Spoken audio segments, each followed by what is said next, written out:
بسم اللہ الرحمن الرحیم۔ السلام علیکم ورحمۃ اللہ وبرکاتہ۔ جی بچوں، کیسے ہیں آپ؟ اللہ پاک سے امید کرتا ہوں کہ آپ اور آپ کے اہل خانہ سبھی خیر و عافیت کے ساتھ ہوں گے۔ تو بچوں، سب سے پہلے تو چینل کو سبسکرائب لازمی کریں تاکہ آپ کو جو ویڈیوز ہیں وہ یوٹیوب پہ بھی مل سکیں اور واٹس ایپ بھی آپ کو ملتی جائیں گی۔ تھینک یو سو مچ۔ جیسا کہ ہم پڑھ رہے تھے قومی یکجہتی و خوشحالی، تو آج ہم جس ٹاپک پہ بات کریں گے، سب سے پہلے تجارت اور کامرس پہ بات کریں گے۔ تجارت اور کامرس کے بعد ہم انفارمیشن ٹیکنالوجی پہ بات کریں گے۔ یہ آج کے لیکچر میں ہم دو چیزوں کو تھوڑا تھوڑا ڈسکس کریں گے۔ تجارت اور کامرس۔ پاکستان ایک زرعی ملک ہے۔ ملک کے اندر گندم، چاول، دال، مکئی، باجرہ، کپاس، گنا، سبزیاں، پھل اور اس کے علاوہ تمباکو وغیرہ اور دیگر خام مال پیدا ہوتا ہے۔ اب پاکستان کو کہہ لیں کہ ان میں سے چند چیزیں ایسی ہیں جو درآمدات میں شامل ہو جاتی ہیں اور چند ایسی ہیں جو برآمدات میں شامل ہیں، اور پاکستان ان دونوں چیزوں کا ہی ایک قسم کا کاروبار کرتا ہے، تجارت کرتا ہے، اور پوری دنیا کے ساتھ الحمدللہ پاکستان کی تجارت ہے۔ پاکستان کی بڑی برآمدات، برآمد اور درآمد۔ پہلے تو ان دو چیزوں کو دیکھ لیں۔ اگر آپ کو یہ لفظ یاد رہ جائیں تو بیٹا کبھی بھی آپ کو زندگی میں کنفیوژن نہیں ہوگی، متشابہ نہیں لگے گا کہ درآمد کیا ہوتی ہے، برآمد کیا ہوتی ہے۔ بعض دفعہ بندے کے ذہن میں ہوتا ہے یار جو ملک میں آتی ہیں چیزیں یا جاتی ہیں کون ہے دونوں میں سے؟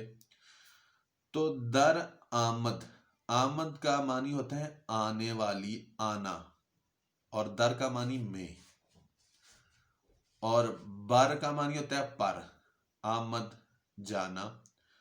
یعنی کہ کسی شے پر رکھوا کے جو چیزیں بیچتے ہیں، ہوائی جہاز پہ، ریل گاڑی پہ، کسی گاڑی پہ، مزدے پہ، بر پر، آمد وہ گئیں۔ کسی چیز پہ جو چیزیں بھیجیں وہ برآمد کے جو باہر کے ممالک کو ہم بیچتے ہیں۔ اور در آمد، در میں آمد، آنا، جو اس ملک میں آ رہی ہیں، شہر میں آ رہی ہیں، آپ کے سٹی میں آ رہی ہیں، وہ آپ کی درآمدات ہیں، جس کو آپ امپورٹ ایکسپورٹ کے لفظ بھی بولتے ہیں۔ تو پاکستان جو ہے وہ بین الاقوامی دنیا میں سوتی دھاگا، سوتی کپڑا، اسی طریقے بنے ہوئے کپڑے اور ریڈی میڈ گارمنٹس، بستر کی چادریں جیسے بیڈ شیٹس وغیرہ، ٹیکسٹائل، چاول، چمڑے کا سامان، قالین سازی کا سامان، کھیلوں کا سامان، پیٹرولیم کی مصنوعات اور پیٹرولیم کی اشیاء، آلات سرجری جتنے بھی ہیں، جسے آپ سرجریکل انسٹرومنٹ بھی بولتے ہیں، اسی طریقے مچھلی اور مچھلی کے تیل سے پیدا ہونے والی جو چیزیں ہیں، اور مچھلی کے تیل کے علاوہ دیگر اشیاء، America, Europe, Japan, Hong Kong, Dubai, Saudi Arab, Canada اور دیگر ایشیائی اور افریقہ کے ممالک کو برآمد کرتا ہے۔ یہ چیزیں آپ باہر کے ممالک کو بیچتے ہیں۔ جیسے آج کل موجودہ حالات کے اندر الحمدللہ پاکستان پوری دنیا کو ایک اچھا ماسک، جسے آپ فیس ماسک بولتے ہیں، پوری دنیا میں بنا کے بیچ رہا ہے۔ اور آج کل اتنے آرڈرز ہیں کہ فیصل آباد انڈسٹری اور جتنی پوری انڈسٹری ہے الحمدللہ اتنے تیزی کے ساتھ آرڈر آ رہے ہیں کہ ان جو صنعتی ورکرز ہیں، مل اونرز ہیں، ان کے آرڈر مشکل ہیں ان کو وقت کے اوپر پورا کر کے دینا، جس کے لیے انہیں مزید ملازمین کی ضرورت ہے، مزید انڈسٹری اور مشینری کو تیز کرنے کی ضرورت ہے۔ تو الحمدللہ یہ سارا کچھ اللہ اور اس کے رسول کے کرم سے ممکن ہوا، اور موجودہ جو لوگ ہیں انہوں نے بھی اس کے اوپر ظاہری بات ہے محنت کی، تو اللہ پاک نے اس موجودہ کرونا کی وبا اور بیماری کے دوران پاکستان کی جو انڈسٹری ہے اس کو تیزی اور ترقی کے راستے پہ گامزن کیا۔ یہ چھوٹی بات نہیں ہے کہ جب دنیا کی بڑی بڑی معیشتیں جو ہیں وہ بیٹھ چکی ہیں، دنیا کی بڑی بڑی جو معیشتیں ہیں جو ترقی یافتہ ہیں، آسٹریلیا، نیوزی لینڈ، کینیڈا جیسے ممالک، وہ مائنس میں جا چکے تھے، اور ہمارے اوپر اتنا زرعی قرضہ، اور زرعی قرضے کے علاوہ جو ملکی قرضہ ہے وہ قرضہ، اور آپ کہہ لیں کہ اسی طریقے جو تجارتی خسارہ تھا آپ کا وہ بھی بہت زیادہ تھا، 17 ارب ڈالر کا خسارہ تھا، جو اب الحمدللہ آپ مساوی میں آ چکے ہیں کہ آپ کے اوپر سے تجارتی خسارہ جو ہے وہ ختم ہو چکا ہے۔ تو انشاءاللہ کچھ وقت لگے گا، انشاءاللہ ملک کے حالات بہتر ہو جائیں گے، انشاءاللہ اللہ سے توقع رکھنی چاہیے۔ تو خواہ کوئی آتا رہے کوئی جاتا رہے، اس سے کسی بھی ملک کو کوئی فرق نہیں پڑتا۔ اللہ پاک نے پیارا وطن جو ہے وہ قائم دائم رہنے کے لیے بنایا ہے، تو کوئی بھی اچھا ایماندار لیڈر کوئی بھی آ جائے تو انشاءاللہ یہ پاکستان ایسے ہی جاری و ساری رہے گا۔ تو انشاءاللہ اسی کے ساتھ ساتھ اب یہ چیزیں جو ہیں ہم دیگر ممالک کو بیچتے ہیں، دیگر ممالک کو ہم یہ چیزیں اپنے بنا کے بیچ رہے ہیں۔ اسی طریقے دیکھیں آج کل جیسے کہ کرونا کی وبائی امراض کے دوران آپ دیکھیں، آپ کو اس چیز سے بھی پتہ چل جائے گا کہ وینٹیلیٹرز، جو میں نے شاید پچھلے بھی ایک ٹاپک پہ بات کی تھی کہ پہلے ہم اتنا دنیا کے اندر یوں کہہ لیں کہ ہمارا مقام نیچے جا چکا تھا، یا دنیا کی نظروں میں ہمارے اوپر وہ اعتماد نہیں تھا دنیا کرتی، جو اب دوبارہ الحمدللہ سے بحال ہو رہا ہے۔ وہ کیسے کہ دیکھیں، جیسے پہلے ہماری ایک سوئی بھی جو تھی وہ ہم کسی کو نہیں بیچ رہے تھے چند سالوں سے، پچھلے 10 سے 15 سالوں میں۔ کچھ اس میں ہمارا اپنا قصور ہے، کچھ ہمارے کہہ لیں کہ جو لوگ ہیں وہ جہاں پہ 2 نمبری رشوت کر کے 2 نمبر مال بیچتے ہیں، تو وہ باہر کے ممالک میں جب جاتا ہے تو وہ ملکی بدنامی کا اور پابندی کا باعث بنا۔ آج کل سب سے پہلے جس چیز میں بات کرنا چاہوں گا تو کہ دیکھیں، آپ کے ملک کے ڈاکٹر انجینئر جو ہیں وہ مل کے انہوں نے وینٹیلیٹرز بنا دیے الحمدللہ، اور انہوں نے ایسا سسٹم تیار کیا کہ جہاں پہ ایک مشینری کے اوپر 2 وینٹیلیٹرز کام کر رہے ہیں۔ یہ بڑی خوشخبری اور خوشائن بات ہے کہ موجودہ حالات کے اندر جب کرونا کی وبا ہے، ترقی یافتہ جو ممالک ہیں ان کے ہاتھ کھڑے ہو گئے، ان کے لوگوں کے پاس وینٹیلیٹرز نہیں ہیں، تو ہم تو غریب ملک ہیں یار۔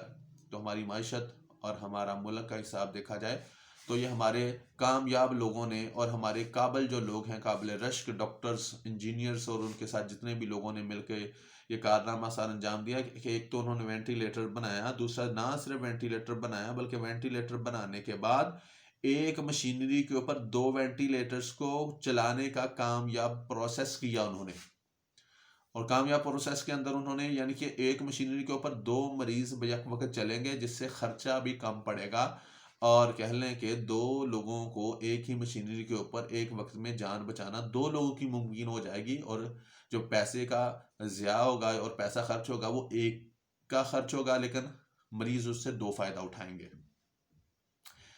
اسی طریقے نمبر 3 آپ کی برآمدات کی بات کر لی جائے تو آپ کے ملک کے اندر سے کہہ لیں کہ چاول جو تھا باسمتی، اسی چاول کو انڈیا پہلے اپنا لوگو لگا کے بیچ رہا تھا۔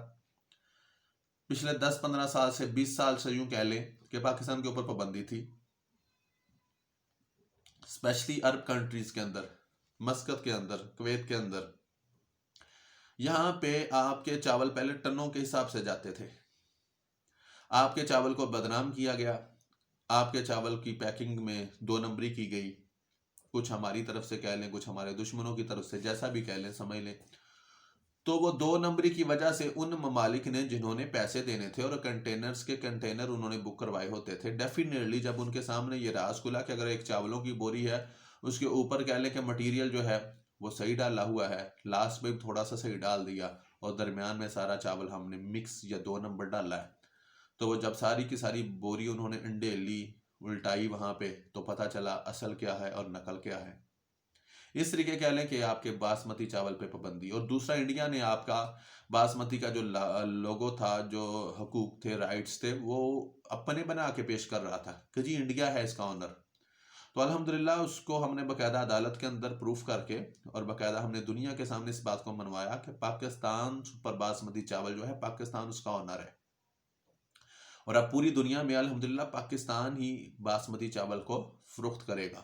یہ ہم نے کاپی رائٹس اور حقوق جو ہیں وہ پورے قانونی طور پہ مقدمہ جیت لیا ہے، جس کا باقاعدہ الحمدللہ آغاز ہو چکا ہے، اور یہی وجہ ہے کہ جب آپ محنت کریں گے آپ کا عملہ بھی تھوڑی سی کامیابی دکھائے گا. جہاں آپ کے لیڈروں میں کوئی اچھی باتیں ہوں گی، خواہ وہ کوئی بھی ہو زیادہ بربکر، تو وہی کویت کے کنٹری نے اور مسقط اور باقی عرب کنٹریز کے ملکوں میں جو کہہ لیں ہم پہ پابندیاں تھیں کہ ہمارے چاول نہیں خریدے جا رہے تھے، وہ پابندیاں الحمدللہ اب اٹھ گئی ہیں، جس کی وجہ سے آپ کے ملک کا جو چاول ہے وہ اور مہنگا ہوگا اور کسان کو اور زیادہ فائدہ ہوگا.